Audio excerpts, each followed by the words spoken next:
கிருஷ்ணகிரி மாவட்டம் ஓசூர் மாநகராட்சிக்கு உட்பட்ட 21வது வார்டு கொத்தூர் பகுதியில் சுமார் 40க்கும் மேற்பட்ட குடும்பங்கள் 20 ஆண்டுகளுக்கு மேலாக கிராம நத்தம் அரசு நிலத்தில் வீடு கட்டி வசித்து வருகின்றனர். அவர்கள் பலமுறை பட்டா கேட்டு அரசிடம் விண்ணப்பித்து இதுவரை பட்டா வழங்கப்படவில்லை என கூறப்படுகிறது. இந்த நிலையில் 21வது வார்டு மாமன்ற உறுப்பினர் மஞ்சுநாத் தலைமையில் பொதுமக்கள் தங்களுக்கு பட்டா வேண்டி ஓசூர் சாராட்சியரை சந்தித்து மனுக்கள் அளித்தனர்.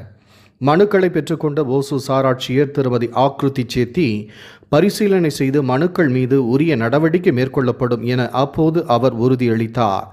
இது தொடர்பாக செய்தியாளர்களிடம் பேசிய மாமன்ற உறுப்பினர் மஞ்சுநாத், தங்கள் பகுதி மக்களுக்கு பலமுறை பட்டா கோரி விண்ணப்பம் அளித்த பொழுதும் அரசு சார்பில் இதுவரை எந்த நடவடிக்கையும் மேற்கொள்ளப்படவில்லை.